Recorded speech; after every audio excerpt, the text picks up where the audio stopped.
This is the LowcoSports Lowdown podcast. Here are your hosts, Justin Jarrett and Wes Kerr. All right, Wes, looks like I still have some technology gremlins over here, but we are off and running on a Tuesday morning. Justin Jarrett joined by Wes Kerr for another edition of the LowcoSports Lowdown, presented today by our Patreon supporters. Thanks so much to all the people who support us on Patreon, whether it's $1 a month or $10 a month or whatever you're doing. Every little bit helps, and if everybody who believes in this thing would support it at the level they can, we can definitely take it to new levels. So we appreciate all of you, and we'll hear more from more of our sponsors later in the show. But Wes, we got a great show lined up today. It's playoff time, and we'll have some great insight into both the baseball and soccer playoffs with our guests, because we got J.W. Wilkerson from Hilton Head Christian Academy Baseball joining us. They opened up with a 13-0 win last night over Spartanburg Christian, so now they get a tough test at Williamsburg Academy. He'll help us break down the SCISA baseball playoffs, and then in the back half of the show, we'll have your co-host, Misael Garzon from Lowco FC, May River Boys soccer coach, coming on to help us break down what happened in the boys soccer playoffs last night and look ahead to tonight's girls game. So lots of stuff going on, Wes. It was a very busy night last night. Lots of stuff on the road, but lots of playoff games. And unfortunately, we lost quite a few teams and had a few baseball teams drop into the losers bracket. So going to be interesting to see how it plays out the rest of the week. But how are you holding over there? I'm doing well. It's been a fun first day of the soccer and baseball playoffs throughout the Lowco. Unfortunately, some soccer teams on the boys' side dropping out. We'll get to those a little later. And some baseball teams falling on the high school league side, but a couple SCISA sides impressing early, getting ahead of their series or getting that first round win or that first opening win for Hilton Head Christian Academy. So excellent start for a couple of our baseball teams. Man, I was just outside. It feels like we should be doing our football playoff preview because it's a little chilly. It feels like a little chilly, cool fall day, but alas, it is spring, and hopefully we'll get a little warmer weather soon. But I'm enjoying it. It's nice 70-degree temperatures. Doing it while I can because it's definitely going to get a lot warmer soon around here in the Lowcountry. But yeah, really excited for these spring playoffs. It's going to be a jam-packed couple of days, especially this week. We got things really starting up. We got softball about ready to get going. We got girls soccer starting today, and then some more baseball games as well in SCISA. So a lot on tap today, and we'll get to it all here on this lowdown. Yeah, and I'm enjoying watching J.W. Wilkerson wander around the green room looking for a good spot. So we'll keep stalling for a little bit while he tries to find a good spot to jump in with this. But you're in for a real treat because I can see a playoff mustache from here. So you're going to enjoy it. It's a good look.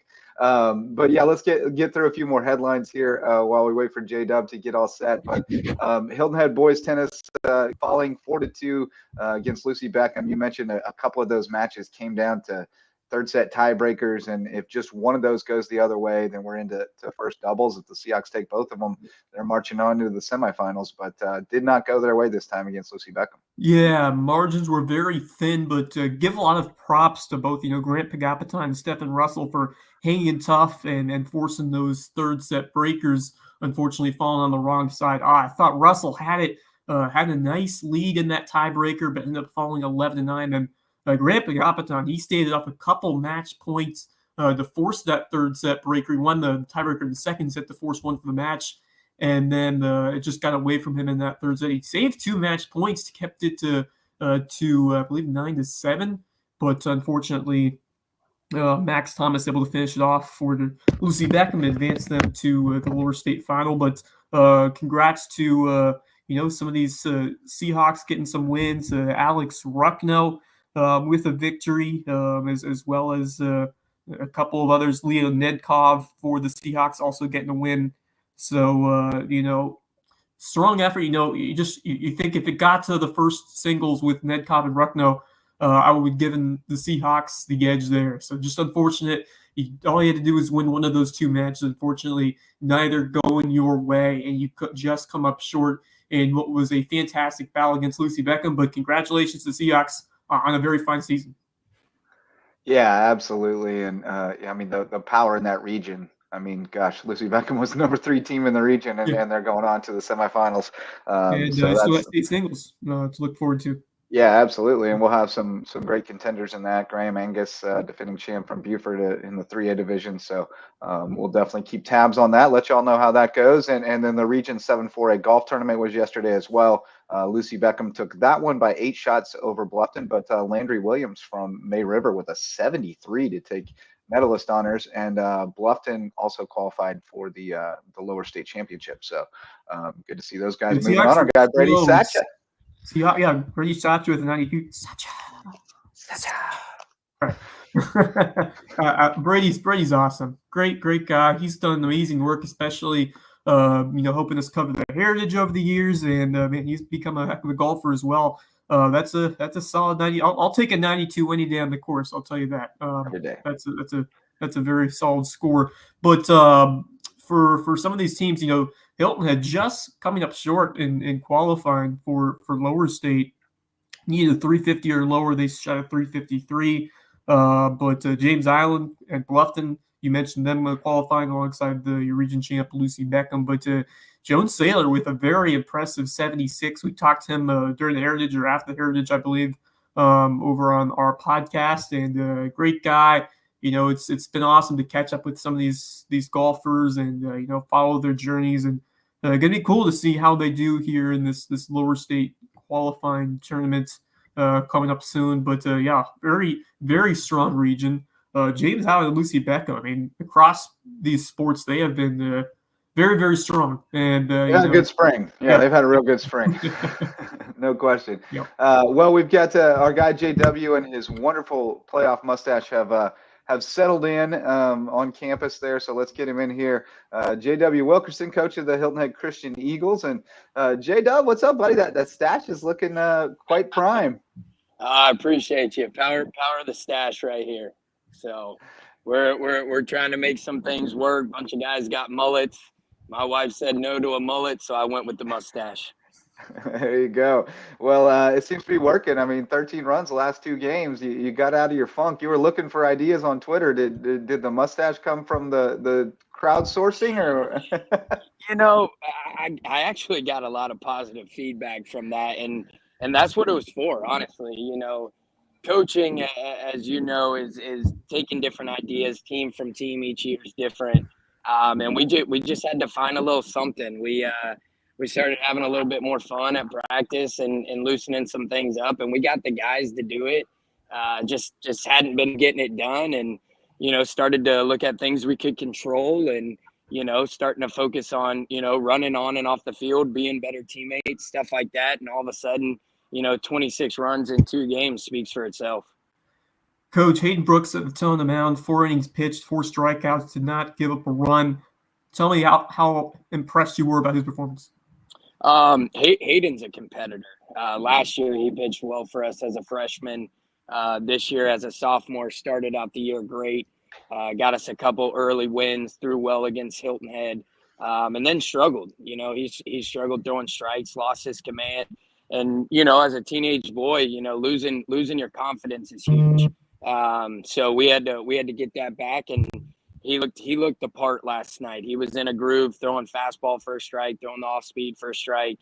And when he works ahead and works quick, he gives us a chance to win. So, and that's what he did. So we were very proud of him.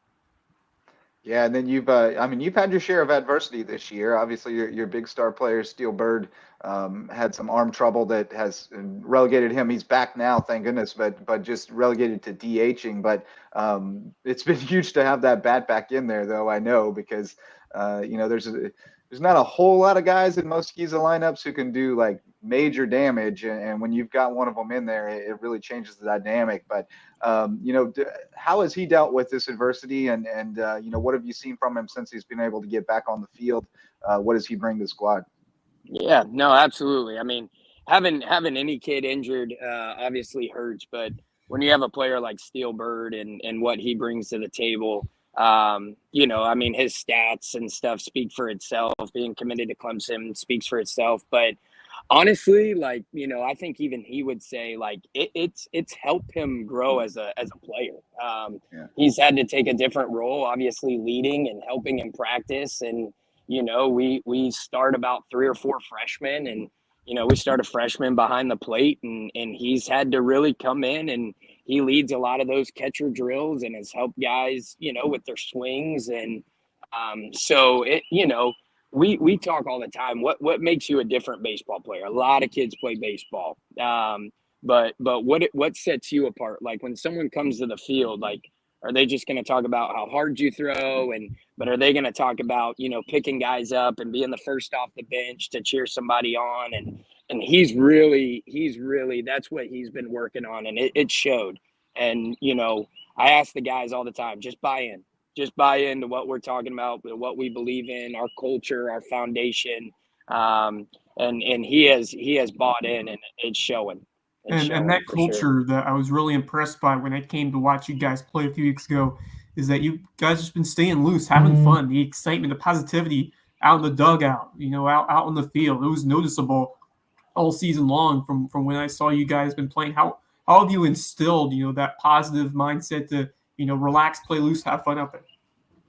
When we were in our rut, I'll be honest, and I take full blame. I went away from that. I was focusing on the errors and the strikeouts, and the heartbreaking loss to Prep, where we were up 5-3 with I think 2 outs, and and I had to take a step back, and I had to look, hey man, let's get back to what we can control. And we took something from the Navy SEALs, and they talk about like, hey, how can we simulate, what a firefight would be like? So we got kids doing push-ups and burpees and then trying to have a 2-strike approach. And, we've been having challenges, and we're doing live ABs in our hitting facility almost every day. And just trying to keep it upbeat and light. And at the end of the day, man, you know what?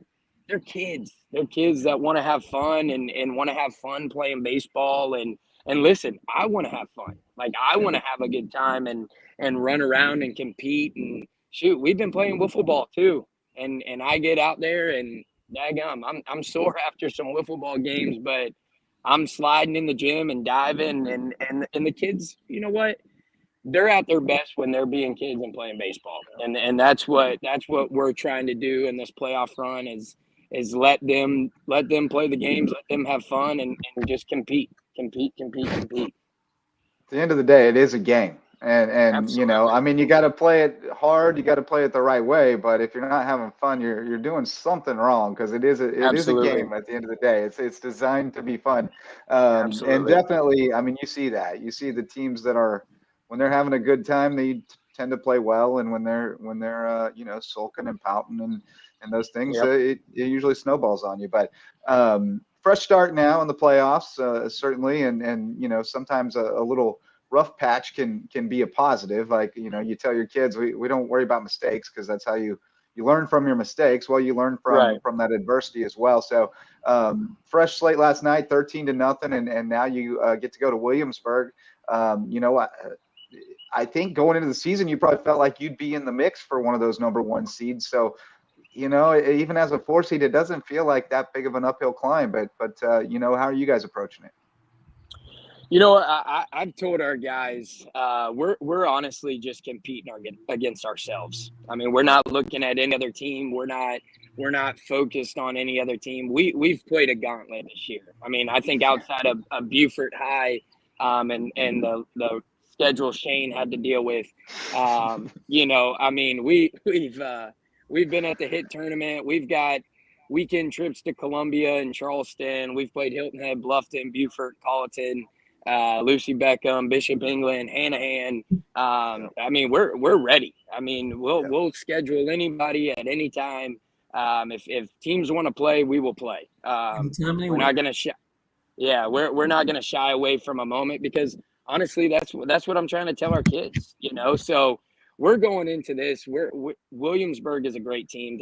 They're a great coach team. They don't. They're not going to make a ton of errors. They're going to throw strikes. They're going to try to get guys on. But honestly, if we play our game and we control what we can control, I like our guys 10 out of 10 times. You take our 9 versus any other 9, like you said, in Skeeza, let alone anybody else in the Lowcountry. That's just the mindset I have. Some guys might be like, oh man, there's no way. well, that's why we'll play anybody. Like, that's the way I feel. And that's what I want our kids to believe, that when we get on the field, we're the best. We're the best. And they got to take it from us. And it's baseball, man. Yeah. Anything can happen. Yeah. Right. Absolutely. So there's the no margins. it's The no, margins are so thin. I mean, you look yeah. at that one big defensive play, one mistake. That's what the difference is in these playoff games. Yeah. It is such a thin Absolutely. line. You just give 'em extra describe outs. how important it is to be dialed in on every pitch and every play, because you want to Right. be on the good side of that in the playoffs, and just be dialed in pitch by pitch, short term memory. That's how you got to win this time of year. Absolutely. Yeah. There's no Cinderella story right now. I mean, we feel like we're the team, and listen, just like people are saying, oh, y'all got Williamsburg's got us. That's how we believe, and that's what I'm preaching to our guys. And I want people when they play us to have to respect us and say, man, that look at that team, look how they play and pick each other up, and I want that to start spreading. And I guarantee you, they weren't thrilled about that draw when they saw the bracket. Like, come on, Hilton Head Christian's a 4 seed. Come on. I know. I got a couple calls from some guys around the state, and they're like, dude, are you upset? What's going on? And I'm like, hey man, we had every bit to control and where our destiny was, and we let some things slip. And our guys, the best thing is our players took ownership of it, and that's the most I could have asked for. And with the lineup we had, and the guys we have here, and the facilities we have, and I mean, honestly, is second to none. So the guys took ownership, the coaches took ownership, and it's a new season right now for us. What about some of the other teams? I mean, you've seen just about everybody. So, taking a look at the SCISA playoffs, Hilton Head Prep, obviously a 1 seed opposite you guys in the 3A bracket. And then Patrick Henry and Colleton both got wins last night in their first game of their series. So what do you think about the teams from this area and their chances to go deep? Yeah, I mean, realistically, I think SCISA baseball right now is overlooked a little bit. The Charlie better kid than it's been, for sure. Yeah. The kid over at Patrick Henry, I mean, he's the real deal. That man he's not a boy. That's a man. He's the real deal. And you know what? One thing I'll say about SCISA environments that they're crazy, man. You got guys in the outfield on trucks. You got a welcome to the farm when you show up. You got sound systems going in and out. I mean, it's not like you're showing up to Hilton Head High to play a game. I mean, there's no food runs after the game. So these environments and what they're able to bring is awesome. But Prep, they're in a great position. They got a great club over there. Peyton's done a phenomenal job. I mean, he's good. That kid is good. He's a tough out, great on the mound. The catcher they got over there is good. Shortstop's good. Third baseman's good. Colleton Prep, we played them early in the year, but I know they've been battling. They're a tough out too. But I like that Patrick Henry team especially when Charlie's pitching. Yeah, he can set the tone in these series and give you some good innings and put you guys in a good spot to just scrap across a few runs and come out on top in game one. That could be absolutely huge in that format. So great start there for Patrick Henry. But I want to hear some more thoughts about Chris Wells and what you've learned about him as a coach and how he's impacted you as a head coach yourself. Yeah, I mean, what a lot of people don't know is I played at Bluffton when Chris was at Hilton Head. And we had a lot of interesting games, and that's kind of when the rivalry between Hilton Head and Bluffton really started, because we were a new school. We finally got into the district or the region with them, and he's got the Harrison brothers, and I think the first ever time we played them, we beat them on an upset, and we beat Greg, which I'm great friends with Greg, and I think since then it's been cool to kind of get back here. And I've learned a lot from Chris. He called me over the summer and was like, hey man, this is how SCISA works. Make sure. I mean, he's the one that really talked me into going and playing the Hammonds and the Cardinal Newmans and the Northwoods and the First Baptists, because he's like, hey, beating Bluffton or beating Hilton Head's great, but that's not what Skeeza's looking for. So he shared the insight with me, and he does a great job over there, and they're winners. They've won, and I think the 3 games we've played, that's the biggest. They have a culture of winning, and they feel confident that they're going to win. And he did the same thing at Hilton Head. And listen, I'm one of those guys. I will take nuggets from anybody and everybody. I'm not too prideful to say, hey, this is the one way I do it, and that's the way I take things, from him and the things he shared with me. And, ultimately, like, hey, everybody wants a winning culture, and he's done it at 2 places. So, yeah, I mean, that's for sure. He's done a great job over there, and hopefully, with just how things are going, hopefully we can flip the script and that become our culture. And and then Prep's kind of looking at us like, man, what are they doing right? How do we get there? Well, you're in the shadow of, as you mentioned, your alma mater, just up the road, Bluffton High School, where you played for Coach Kitty. And I remember covering your career back for the Island Packet. And then you went on and played at Tacoma Falls, right? Is that where you went? Yes, sir. Yeah. Yep. And so, you stayed on this baseball journey, got into the coaching realm. Just tell people a little bit about, your journey through the game and how you got to this point. Yeah. So went off, played college ball at Tacoma. And got injured after my freshman year. I tore my labrum, and just couldn't really get back into it. Couldn't find the groove again. So I actually transferred to South Carolina, and I just knew that I wanted to stay in baseball. And even at 19, 20 years old, just wanted to do something. So I actually reached out to Ben Lippin in Columbia, and I actually started coaching there at 19. Was the head JV coach, which was wild. Had no idea really what I was doing. I was kind of a loose cannon. So was doing that, was helping varsity. And then after 3 years after I graduated, he's now the head coach at CIU. His name's Jonathan Johnson. He's like, hey man, listen, if this is something you want to do, you got to go off on your own now. And I was like, Coach, I'm 21, 22 years old. What are you talking about? He's like, no, man, you got to go.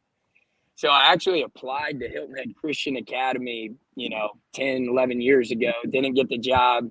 A small school in Fort Myers took a chance on me. So I went down there, became a head coach down there. And after about, 10 years there, built a pretty good program. Had, I think, 15 kids go off and play college baseball, 2 potentially getting drafted this year from Stetson and FGCU.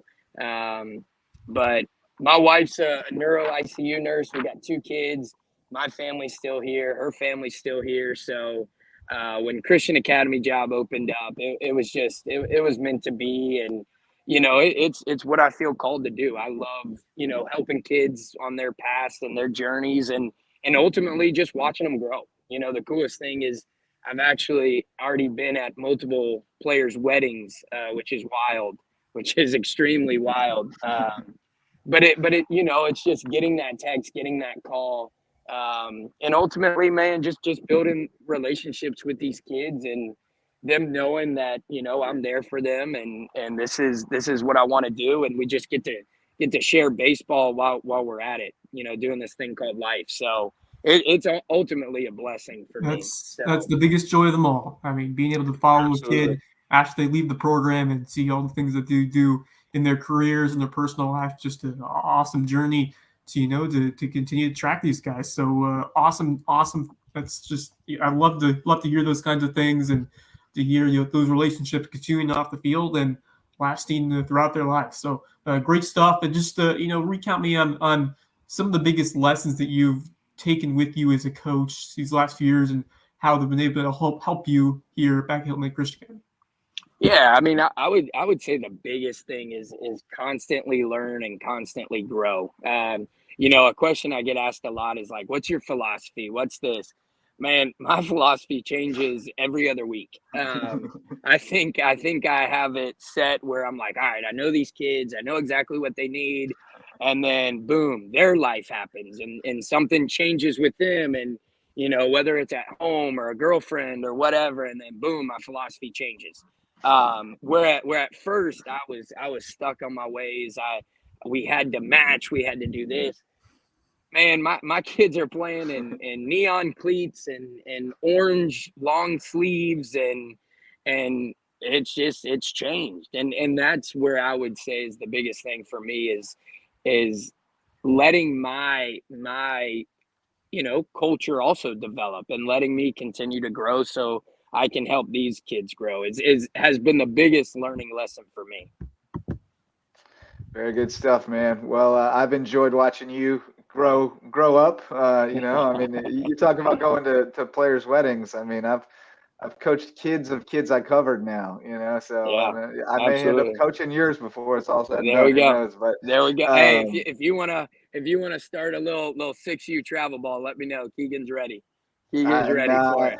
I think my next task is 10U softball. So I got one who's into softball now. So we're gonna have to try to duplicate what we did with baseball and I take like a it. few of them along for the ride. So Continue to grow the games, man. Continue to grow the games. that's right, man. It is a great joy to see it click and see them figure it out and see them fall in love with it and grow with it is so cool. So Absolutely. best of luck to you the rest of the postseason, man. Thanks so much for jumping on with us. We're proud of everything you've done. Kids we cover are like our kids. So seeing you grow up and do it is a really cool thing for me. But great talking with you, man. We're going to hear from our sponsors, and then we'll be back after the break to talk soccer with Misael Garzon here on the LowcoSports Lowdown. Hey, Lowco sports fans. This podcast and all of our grassroots local sports content are made possible by support from community sponsors, including Mickelson Law Firm, the official real estate attorneys of Lowco Sports, and the presenting sponsor of our Hilton Head Christian Academy coverage. Our original sponsors are still among our greatest supporters.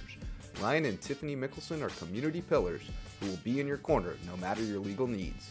When you need legal representation, call on the attorneys who support Team Lowco. Call Mickelson Law Firm.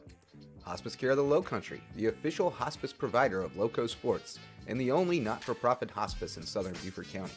For more than 30 years, the committed, compassionate staff at Hospice Care of the Lowcountry have been there to ensure your loved ones find comfort, honor, and dignity at the end of life. Because at Hospice Care of the Lowcountry, it's not about dying, it's about living. Homegrown Home Inspections, the official home inspectors of Lowco Sports. Jan Lucas and his team provide thorough, detailed home inspections aimed to ensure everyone goes into the transaction with open eyes and confidence. Jan would rather reveal an inconvenient truth than look the other way and provide reassurances that could come back to burn the buyer in the long run. If you're looking to buy or sell a home and need an honest, reliable inspector, call on Homegrown Home Inspections, official sponsors of Lowco Sports. DDS Web Design, official SEO experts of Lowco Sports.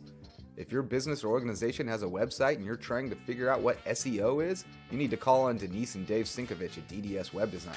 They'll provide a free consultation and do all the behind-the-scenes work to boost your search engine optimization and get your website found online so you can take your business to the next level. DDS Web Design, official SEO experts of Lowco Sports. American Wood Reface, sustaining sponsors of Lowco Sports. Does your kitchen need a facelift? Before you start picking out new cabinets, give Ben and the team at American Wood Reface a shot. They can reface your existing cabinets to overhaul your aesthetic without the hefty price tag and reimagine your kitchen at a price point you can manage. Be sure to tell them Lowco sent you because every referral helps support Lowco Sports. 4M Metals, sustaining sponsor of Lowco Sports. Got metal? Your roof might need it. Metal roofing advantages include better energy efficiency, weather protection, longevity, a more aesthetically pleasing design, and the product is all green. So if you've been thinking about a new roof, go metal. Let 4M Metals be the difference in your roof. Jay's Barbershop. It's the talk of the town and the place to be in Ridgeland. If you need your ears lowered, head over to Jay's for a fresh cut and great conversation with good folks. And tell them Lowco sent you. Local Pie, official pizza sponsor of Lowco Sports. They sling some of the best pies in the Lowco, and my kids say the mac and cheese is the best around. Hungry? Hit up Local Pie, longtime supporter of Lowco Sports. Barefoot Floor Care of the Lowcountry, the official floor cleaners of LowcoSports.com. If your feet tell you your floors need cleaning, call on Barefoot Floor Care of the Lowcountry. They provide residential and commercial services, including cleaning carpet and area rugs, tile and grout, upholstery, curtains and drapes, mattresses, and more. But most importantly, they'll get those floors so clean, your feet will thank them. Barefoot Floor Care of the Lowcountry. Hilton Head Prep is a sustaining sponsor of Lowco Sports, and we tell you all about the Dolphins' athletic exploits. But did you know it's also the #1 ranked private K-12 school in Beaufort County and ranks in the top 2.5% of schools nationwide? Visit hhprep.org to see what Hilton Head Prep has to offer. Beaufort Academy is a sustaining sponsor of Lowco Sports, and we love covering the Eagles. With a student-to-faculty ratio of 7-1 and an average class size of 14 students, Beaufort Academy could be just the educational solution you're looking for, with more one-on-one attention. BA has a strong history of working with the whole child to prepare each student for college and life. Check them out at BeaufortAcademy.org. Thank you to all of our sustaining and supporting sponsors for their support of LowcoSports.com. Go Lowco! And we are back, and we've got Misael Garzon in studio. What is up, buddy? This is a different studio. You're not used to this one. I know. Is this my maiden voyage? Like, this is nicer, fancier. Like, how do I get this budget for local FC? Oh, man, yeah. What's going on, buddy? Busy day over at the Shark Tank. You already warned us to excuse any background noise. But you guys got the night off last night. You got to rest, and you got to go check out a different game. Got to go see Beaufort taking on Swansea, and it was a little bit of a rough night for the Lowco, but Beaufort and Ridgeland got through. So, anything really surprise you last night? Yeah, no, I enjoyed the night off. I think this first round bye thing should be a continuous thing that we're looking forward to doing. When I got there roughly halfway through the first half, at that point, Swansea scored early on a counterattack. They kind of caught their striker speed kind of caught Beaufort's defense off guard. And then Beaufort tied it up halfway through in the first half to go 1-1 at halftime. In the second half, they kind of pulled away 2 goals, but it wasn't a easy struggle. Talking to Coach Rollins, he summed it up perfectly. He's like, yep, we got punched in the face. Simple as that. They didn't expect a punch. I think sometimes with high schoolers as a coach, you got to kind of overcome the adversity of we're the region champs, we're the 1 seed, we're playing a 4 seed, and it should be a cakewalk. And I think that's what caught Beaufort yesterday. You know what it reminds me of? Hey, Bryce Library. Look how many times his team went down early in the playoff game. And guess what he did? He adjusted, found a way to bounce back up, and kind of that same mentality here for this Beaufort soccer team on that same field. Absolutely. And so they controlled the game. They were clearly the better team, but it's just one of those nights where you mentally weren't where you needed to be, and fortunately, it didn't cost them an early, shocking first-round loss. So they move on. They host Georgetown in the second round, I believe, at Wednesday night. The game is going to be at Battery Creek because Beaufort is hosting the track meet Wednesday. So I did find out last night as well. Breaking news. There you go. Boom. Oh man, that's unfortunate. We had that with Bluffton girls basketball where they got bumped to May River because of a wrestling tournament. That's always such a bummer for a team in the playoffs, but it happens. I mean, scheduling conflicts happen, so that's unfortunate. But I mean, it's the same turf, so I guess that's a plus. It's not like you have to go from one grass field to another grass field that you don't know as well or something like that. You're playing on the same stuff, so yeah, should be good. Eagle, do you want to play with a Dolphin on your field? I mean, granted, they won, and they won the game for years, so it should be okay. But yeah, yeah, I guess you're 1-0 on that field this year, right? So might as well go 2-0. But what do you know about Georgetown? Is it a good matchup for Beaufort in round 2?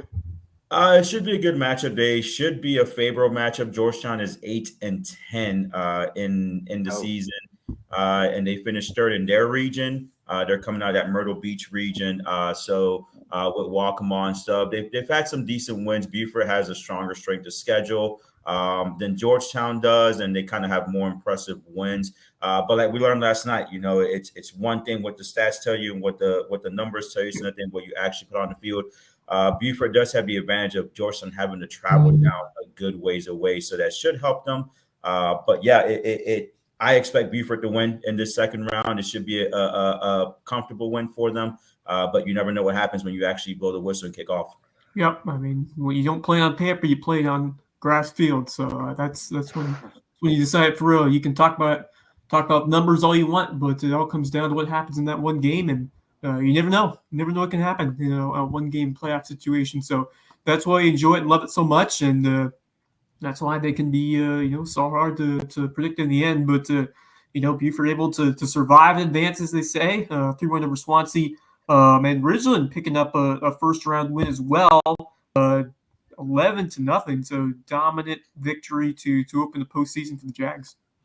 Yeah, absolutely. Last night in the Jaguars, then they went on to a big 11-0 win to start the first round of the playoffs. They are the 6th seed in Class 2A, as we see. Oh, we got 3A up here now. So we know Batter Creek I'm working lost. on it.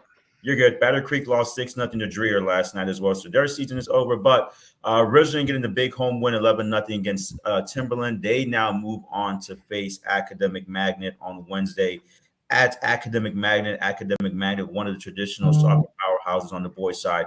They're always a state championship contender. They've had a very good season this year under the direction of Dr. Hamill, as they always tend to do. So it's going to be a tough matchup defensively. Magnet is coming in 14-6-1. They had a first round bye. They've only given up 18 goals this season, and they are going to be very strong. So Magnet was actually in the same region as Timberland this year. So they won 12-0 and 9-0 in the region matchups against Timberland. So score-wise, those will be a close matchup, but Magnet has a very strong defensive unit. They've only allowed 18 goals this season, and they played the likes of Oceanside, West Ashley, Stratford, Bishop England, so River Bluff as well. So it's going to be a very tough matchup Wednesday night for the Jaguars. They've done a good job offensively, Ridgeland has. So I think it's going to be an open game. It'll just be a matter of can they capitalize on the chances they get, because there may not be many against a very defensively strong Academic Magnet side. Yeah, probably going to have to get some kind of a quick counter or play a ball over the top or something and find some space out there. Just use the athleticism and hope maybe you can frustrate them, but should be a tough matchup there. Looking at that 3A boys bracket, you were starting down that path. Beaufort, Georgetown, and then on the other side, Dreer, and I don't know who won that other game. I don't know. Ainer won. Dreer's the one to worry about, right? Mm-hmm. I mean, that's the very good team there. So we would look at a potential Beaufort versus Dreer matchup out here on Friday, which would be good stuff. How about your 4A bracket? Who all came out last night? Lugoff took down Bluffton. Lucy Beckham won 2-0 against North Myrtle Beach, so they move on to play AC Flora Wednesday night.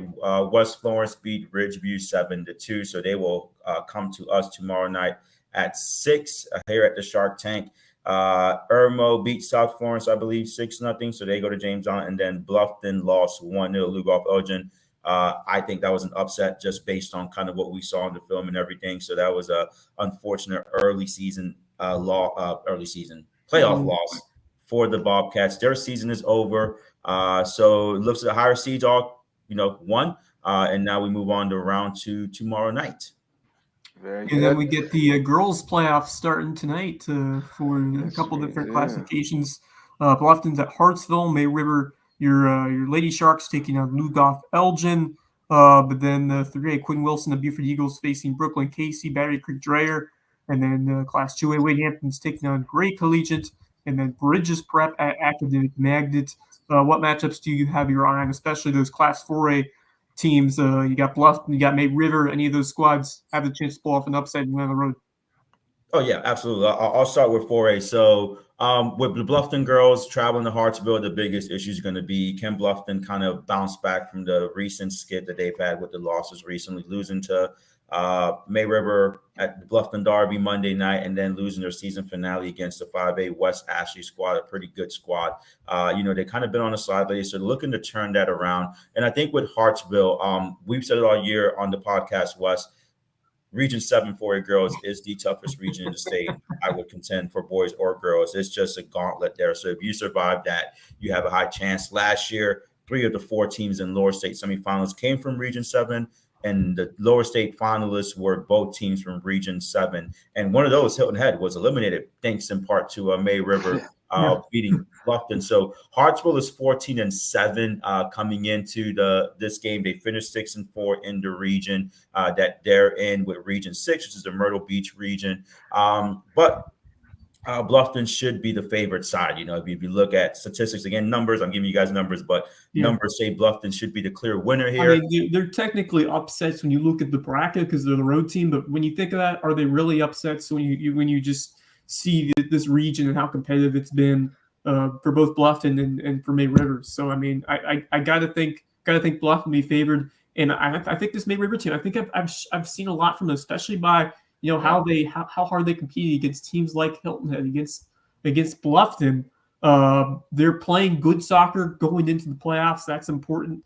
So we talked to May River. We talked to their star goalkeeper the other day. I'm very high on this Shark team heading into the playoffs.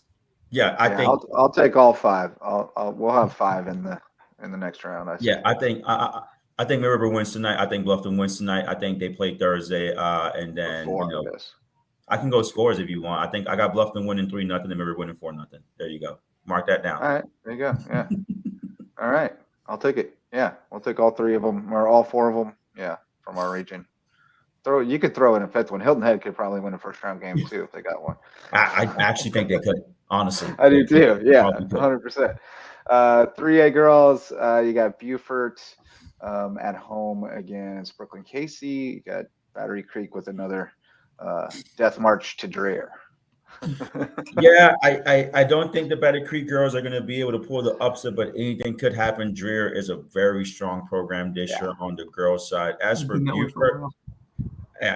Beaufort, they are hosting, so they get the pleasure of hosting what's usually a pretty competitive Brooklyn Casey side. They finished third in their region, which has Dreer in it.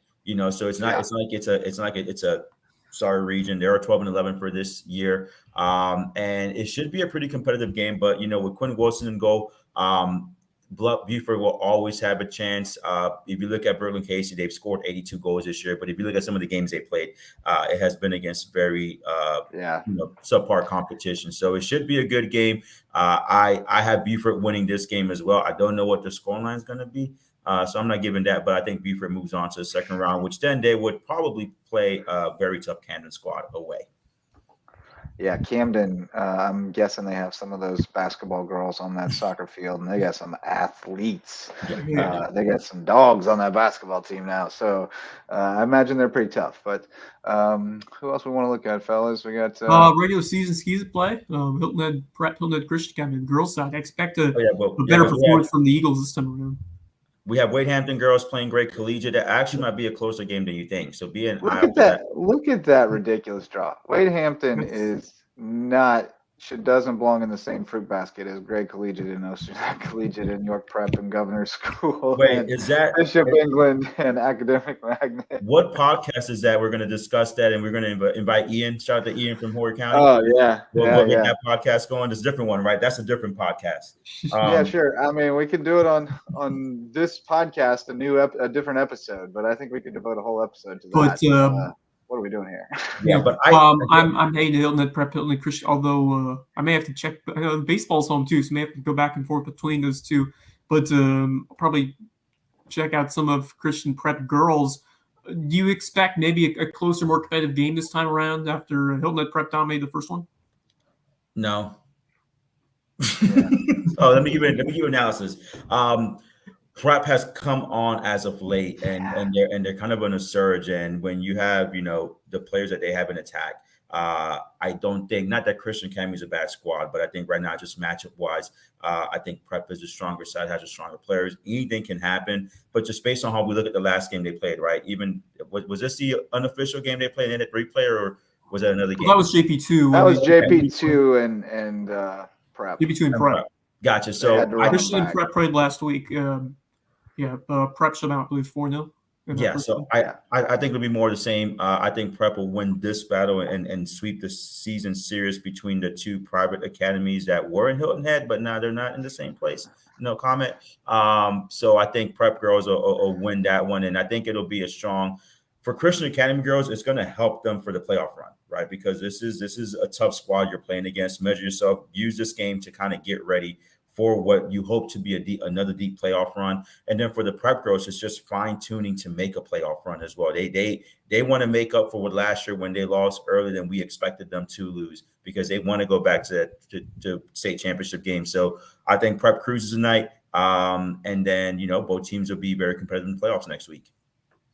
Yeah, Christian Academy's coming on a little bit. I mean, they played well against JP2 the other night, got the win in the shootout after losing to them pretty handily earlier in the season. So, I'll never count that group of girls out. They're fighters, and they've gotten accustomed to winning, so they don't go down without a fight. I think this will be closer tonight, but I do think prep is just a little bit better squad right now. So.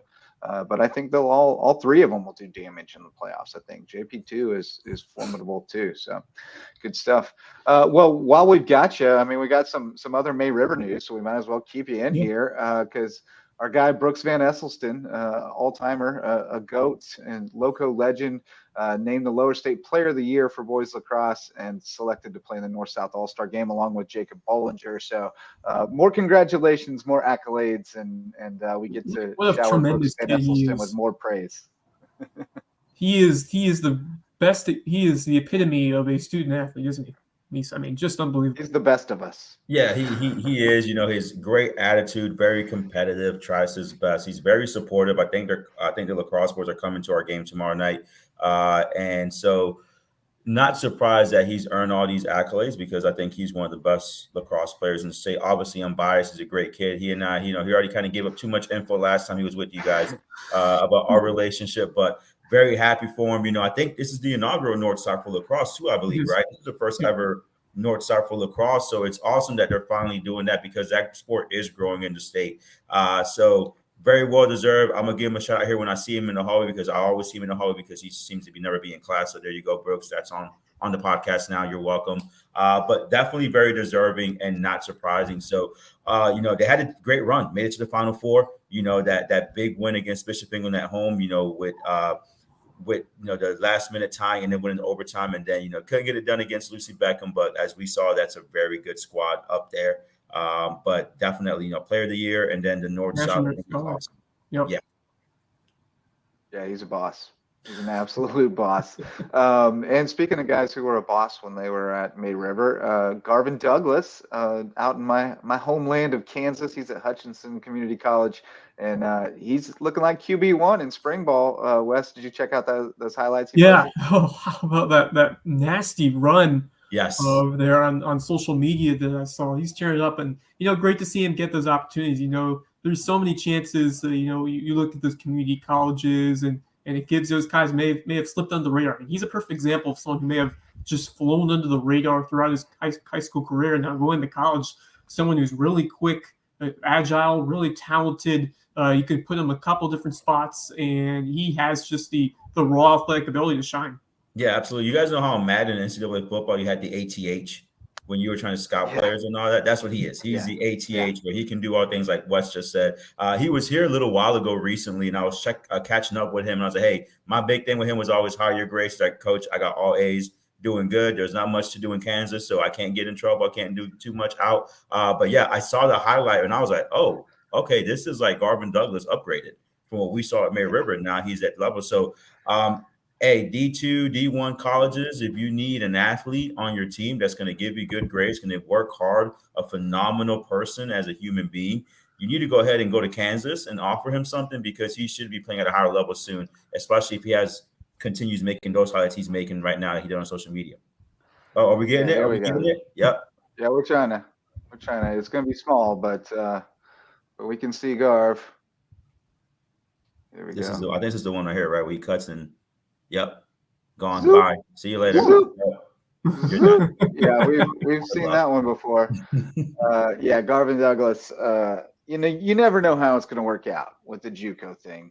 Let's be honest. It is not for the lighthearted. It is. I mean, you've got to go in and you've got to grind and you got to put in the work, and you got to fight your way up the ladder. And but Garvin seemed committed to it, and let's face it, that dude, he looked like Cam Newton in high school. Like you can see the potential there for what he could be. And going to one of the top junior college programs in the country, getting that development, those guys are going to be able to connect the dots to the big time programs, the Power Fives, and he's going to get himself an opportunity somewhere. And it could be very special. So really excited for him. A tremendous young man. I mean, not at all the personality you would expect out of somebody who looks like he does and plays the way he does on the field, just so ferocious. He's actually a really, quiet, laid back kid. And humble too, humble, respectful. Yeah, absolutely. Coachable. Yeah. Great kid. Yeah, so definitely rooting for him. Let's do some Lowco shout outs. We might as well keep Misa around to shout out some people, while you're here. You don't want to leave, do you? No, go back. I'll give you the first pick in the draft as well. You can have the first pick in the draft. How does this work? I just shout anybody I want from Lowco? Yeah, man. I mean, you shout out, some players, some teams, whatever. Okay, give some snaps. I'm gonna snap the Buford boys soccer program for their first playoff win since 2017. Side note, I was on the sideline for that first round playoff win. So that's how long it's been. Face adversity, but they got the first win, got that monkey off their back. So hopefully they'll take the lessons that you learned last night and continue what I think will be a very deep playoff run. So that's my Lowco shout out for today. Great choice there. Took my first selection, but I still got another one in my back pocket for my team. But first, I'll go with my individual player, and I will go with the guy who you saw who was dealing on the mound last night, and that was Charlie Saws for the Patrick Henry baseball team, who is coming on strong here in the playoffs after a dynamite regular season. And, Charlie lived up to the hype, and he delivered once again.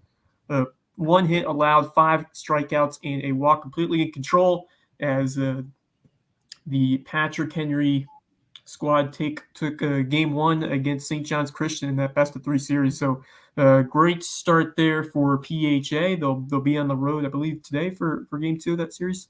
Tomorrow, Wednesday. They'll go to St. John's on Wednesday. I don't expect them to have too much trouble. They only used Charlie last night. He went all 5, so they got plenty of arms stacked up. And they won 10-0 in 5, and they left the bases loaded twice, and 2 in scoring position another time. I thought Coach Brown was going to have a heart attack out there if they didn't hit a ball on the ground to the right side with less than 2 outs and runner in scoring position. But they came around and got the bats going. They got a little young guy, Spencer. I can't think of his last name right now.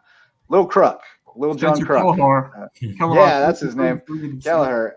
He's Lil Kruk. He looks like John Kruk. He's in here somewhere. He's getting some nice ropes.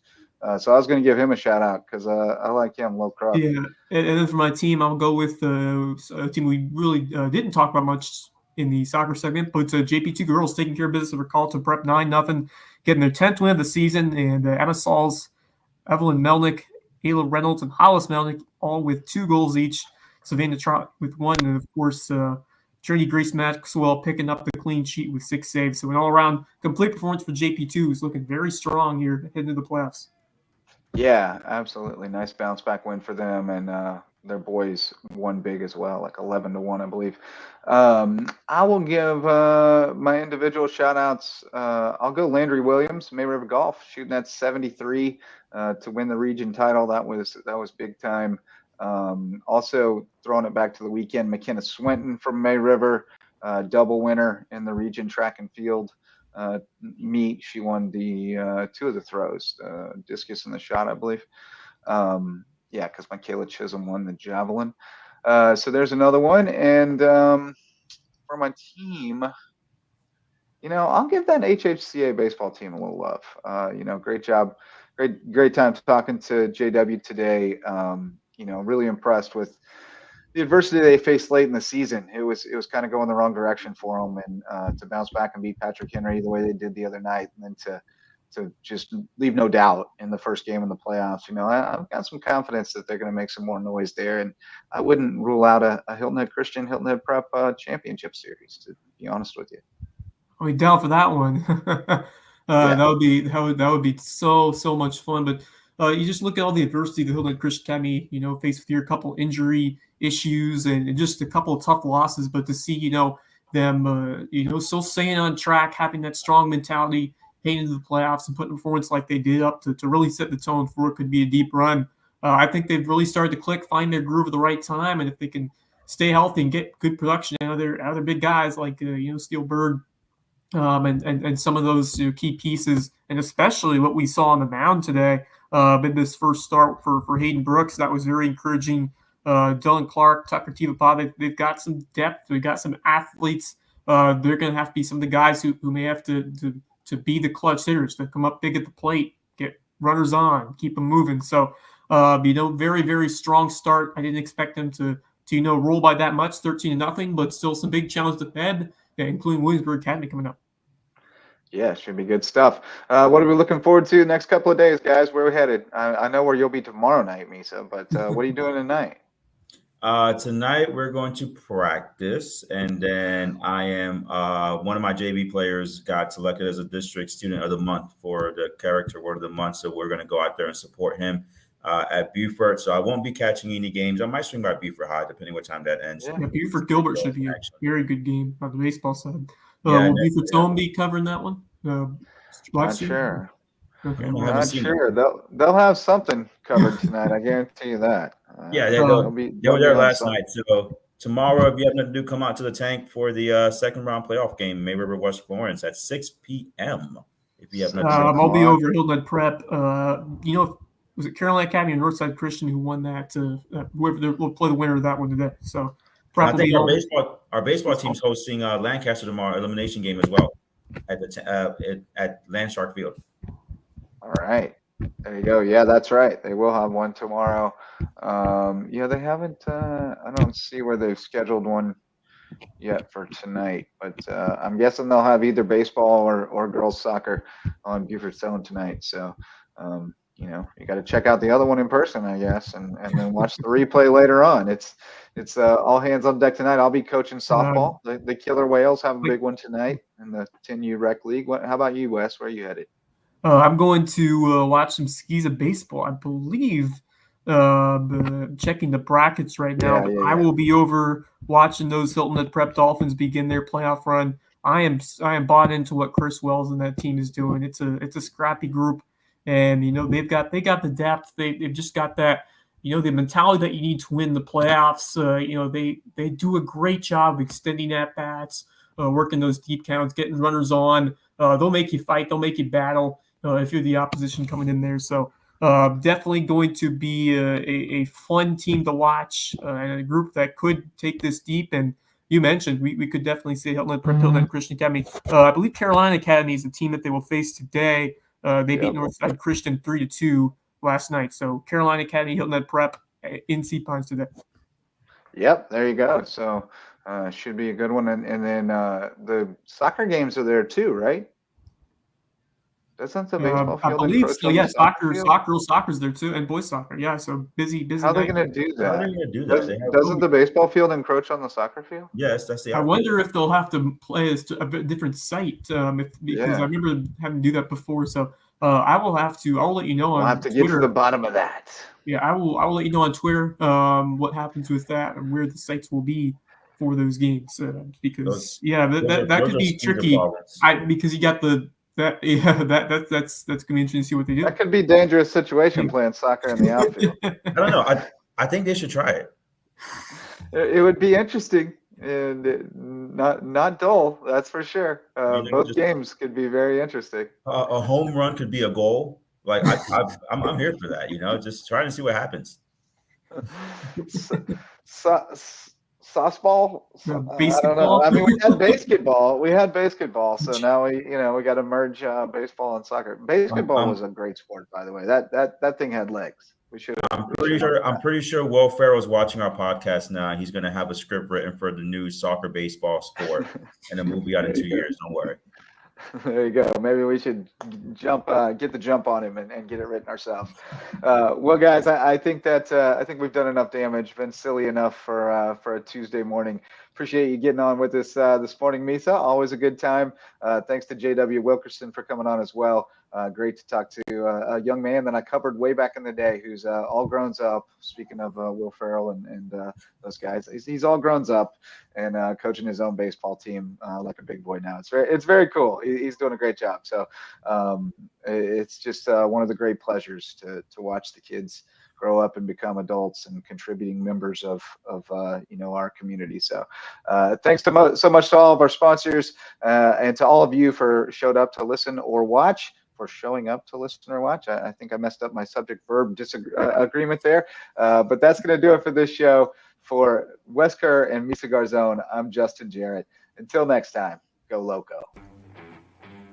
The LowcoSports Lowdown podcast is a production of Lowco Media LLC and LowcoSports.com, an independent media outlet providing grassroots local sports coverage in the South Carolina Lowcountry. We are sustained by community support from sponsors and patrons like you. Get in the game with a monthly pledge of $1 or more at patreon.com/LowcoSports to keep us going and growing. Go Lowco.